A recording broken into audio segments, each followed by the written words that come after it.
नमस्कार, मैं जनता शिवम गौतम। और आज जिस तरीके से लद्दाख की जो हिल डेवलपमेंट काउंसिल है उसके चुनाव नतीजे आ गए हैं। 26 सीटों के लिए चुनाव हुए थे और इन 26 सीटों में भारतीय जनता पार्टी ने 15 सीटों पर जीत हासिल की है और इसमें 9 सीटों पर कांग्रेस पार्टी के काउंसलर जीते हैं। इसके अलावा 2 सीटों पर जो स्वतंत्र उम्मीदवार हैं जो कि भारतीय जनता पार्टी से ही समर्थित हैं वो जीत चुके हैं। और इस तरीके से हिल डेवलपमेंट काउंसिल ने यह बता दिया है कि जो 370 हटाने का, 35 से हटाने का और लद्दाख को यूनियन टेरिटरी बनाने का एक फैसला था जो केंद्र सरकार ने 1 साल पहले लिया था, उस फैसले के साथ पूरा का पूरा लद्दाख जुटा हुआ है। लद्दाख की अगर डेमोग्राफी की बात की जाए तो लद्दाख में करीब 64% जो आबादी है वो बौद्धों की है और करीब 16% वहाँ पर हिंदू सनातनी है। इसके अलावा 34% के आसपास जो लोग हैं वो वहाँ पर 30 से 34% वो मुस्लिम आबादी के हैं जो कारगिल वगैरह के जो इलाके में आते हैं। उसके बावजूद इतनी बड़ी जीत मिलना ये निश्चित तौर पर इस बात का सबूत है कि जम्मू कश्मीर के लोग उस ऐतिहासिक फैसले के साथ खड़े हुए हैं। और इस बात को पहले ही जिस तरीके से जामग्याल सेरिंग नामग्याल जो कि भारतीय जनता पार्टी के सांसद हैं लद्दाख क्षेत्र से, उन्होंने पहले कह दिया था कि पूरा का पूरा लद्दाख भारत सरकार के साथ खड़ा हुआ है और हमें किसी भी पाकिस्तान परस्त पार्टी या पाकिस्तान परस्त नेता से सलाह लेने की जरूरत नहीं है। उनका सीधा इशारा राहुल गांधी और कांग्रेस पार्टी या पीडीपी नेशनल कॉन्फ्रेंस की तरफ था। यहाँ एक बहुत ज़्यादा हास्यास्पद बात भी हुई कि आम आदमी पार्टी नाम की जो केजरीवाल की चंदाखोर पार्टी है उसने भी अपने आदमी वहाँ खड़े करने की कोशिश किए थे। अब इस पर सवाल उठ रहे हैं कि क्या आम आदमी पार्टी ने उन लोगों को पैसे लेकर टिकट दिया था, क्योंकि वहाँ आम आदमी पार्टी का नाम लेवा पानी लेवा नहीं है। कहीं भी आम आदमी पार्टी के व्यक्ति को वोट नहीं मिले, कहीं पर 2 कहीं पर 4 इस तरीके से वोट उनको मिले और उसके बावजूद ये जिस तरीके से लद्दाख में घुसने की, घुसपैठ करने की कोशिश करते हुए नजर आते हैं, उससे वो बात फिर से साबित हो जाती है कि आम आदमी पार्टी हर जगह अपना जो टुकड़े टुकड़े गैंग वाला एजेंडा है उसको घुसा देना चाहती है और जहां वो नहीं है वहां भी लोगों को टोपी पहनाने की कोशिश करती हुई नजर आती है। लेकिन जिस तरीके से भारतीय जनता पार्टी ने 26 सीटों में से 15 सीटें जीती हैं, 2 सीटें स्वतंत्र को मिली हैं और कांग्रेस को लगभग लोगों ने नकार दिया है, उससे स्पष्ट हो गया है कि कांग्रेस की जो विभाजनकारी नीति है, चीन समर्थक नीति है, पाकिस्तान समर्थक जो नीति है, उससे लद्दाख रीजन के जो लोग हैं वो बिल्कुल भी इत्तेफाक नहीं रखते हैं। लद्दाख के लोग पहले भी कह चुके हैं कि वो भारतीय सेना और भारतीय जो भूमि है उसके साथ अपना जीवन तक देने के लिए तैयार है। सेना को अगर जरूरत पड़े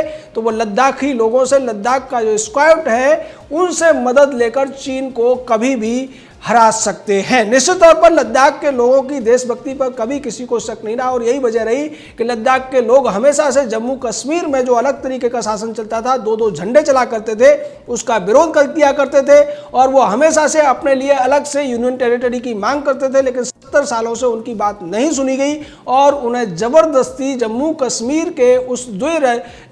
संविधान वाले सिद्धांत के तौर पर उनको शासित किया गया जिसका वो घोर विरोध करते हुए आए थे। अब जब ये पूरा का पूरा सिस्टम बदल चुका है, 370-35 से हट चुकी है, जम्मू कश्मीर का विशेष राज्य का दर्जा जा चुका है, उसके बाद लद्दाख के लोगों ने अपनी राय भी दे दी है और ये राय कांग्रेस पार्टी, राहुल गांधी, सोनिया और प्रियंका वाड्रा टाइप के या फिर उनके जो सिब्बल और रणदीप सुरजेवाला टाइप के जो चंपू हैं उनके लिए आंखें खोलने वाली है। चिदम्बरम के लिए भी जो ये कहता है कि 370 दोबारा से लगाई जानी चाहिए और अगर हम सत्ता में आए तो ऐसा करके रहेंगे। इसी तरीके की बातें महबूबा मुफ्ती ने भी जेल से बाहर आकर की थी और महबूबा मुफ्ती ने कहा था कि वो अब भारत का झंडा नहीं उठाएगी जब तक कि उसका झंडा, पुराना वाला जम्मू कश्मीर का झंडा, उसको उसके हाथ में लेने की इजाज़त नहीं मिल जाएगी। उसका सीधा कहने का मतलब था कि जब तक 370 और 35 से दोबारा से बहाल नहीं होती हैं, महबूबा मुफ्ती भारतीय झंडे का सम्मान नहीं करेगी। और साथ में उसने ये भी कहा कि जब तक ये दोनों धाराएं नहीं आ जाती हैं, जम्मू कश्मीर का विशेष राज्य का दर्जा फिर से नहीं मिलता है, वो चुनाव भी नहीं लड़ेगी। इसका सीधा मतलब है उसे पहले ही पता है कि अगर वो चुनाव लड़ेगी भी तो अब जम्मू कश्मीर की जनता के बीच में उसकी जो साख गिर चुकी है, उसका जो देश विरोधी तमाम बयान सामने आए थे, उसके जो राष्ट्र विरोधी, संविधान विरोधी जो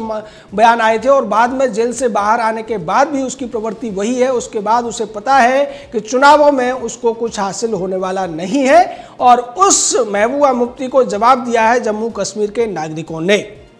आज जम्मू कश्मीर के तमाम नागरिक इकट्ठे होकर और भारतीय राष्ट्रीय झंडा यानी कि तिरंगा झंडा लेकर जम्मू कश्मीर में पीडीपी के ऑफिस पर गए और वहां बाकायदा उन्होंने तिरंगा फहराया, जिसके बाद पुलिस ने एहतियात बरतते हुए उनको हिरासत में ले लिया। लेकिन इससे अब ये स्पष्ट हो गया है कि जिस जम्मू कश्मीर के लोगों के लिए महबूबा मुफ्ती पाकिस्तान की सह पर यह कहा करती थी कि अगर 370 और 35 से हटा तो जम्मू कश्मीर में तिरंगा उठाने वाले हाथ नहीं बचेंगे, अब उस महबूबा और उसके पूरे गिरोह को, जिसको अब अब्दुल्ला अध्यक्ष बनाया गया है, गुपकार कमेटी जो इन्होंने बनाई है, गुपकार डिक्लेरेशन का जो एक नया फ्रंट बनाने की कोशिश की है, उसको उनके किए का पूरा एक करारा तमाचा मिल चुका है। क्योंकि ये लोग ये समझते थे कि जम्मू कश्मीर के लोगों को बरगला लेंगे, लेकिन जम्मू कश्मीर के लोगों ने ही पीडीपी के ऑफिस पर झंडा फहराकर ये दिखा दिया है कि भारत भूमि के जो देशभक्त हैं वो कहीं भी कभी भी कुछ भी कर सकते हैं। उसी कड़ी में लाल चौक पर भी एक महिला ने आज तिरंगा झंडा फहराया और महबूबा मुफ्ती को जवाब देने की कोशिश की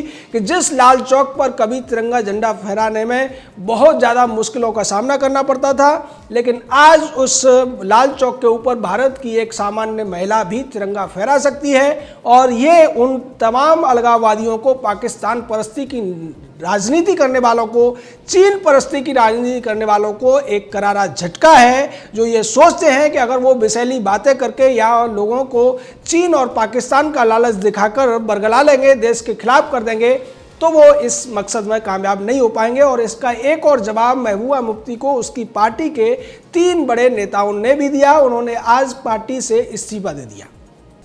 इस्तीफा देते हुए इन 3 बड़े नेताओं ने कहा है कि जिस तरीके से महबूबा मुफ्ती ने 370 और 35 से हटने से पहले देश विरोधी बयान दिए थे और उसके बाद जब वो 14 महीने जेल में रहकर बाहर आती है तब भी उसने इसी तरीके के बयान दिए, इससे स्पष्ट तौर पर यह लगता है कि उसने हमारी जो राष्ट्रभक्ति की भावना है, जो देशभक्ति की भावना है, उसको चोट पहुंचाई है। और हम महबूबा मुफ्ती के इन बयानों से बिल्कुल भी सहमत नहीं हैं, हम इनका विरोध करते हैं और इसी विरोध में हम पार्टी के सभी पदों से, सभी जिम्मेदारियों से इस्तीफा देते हैं। निश्चित तौर पर इस्तीफे का ये जो दौर शुरू हुआ है, अभी केवल पीडीपी में नहीं, ये एनसी में भी होगा और ये कांग्रेस में भी शुरू होगा। क्योंकि कांग्रेस हो, एनसी हो या फिर पीडीपी हो, जम्मू कश्मीर में इनके जो तमाम पदाधिकारी, ऐसा नहीं है कि वो सब के सब इनकी देश विरोधी बातों से सहमत हैं या फिर इनके अलगाववादी और देशद्रोह की श्रेणी में आने वाले बयानों का समर्थन करते हैं, वो कतई इनके साथ नहीं है, कतई इनके समर्थन में नहीं है। और ज़्यादातर युवा जिस तरीके से अब सेनाओं में भर्ती हो रहे हैं, पुलिस में भर्ती हो रहे हैं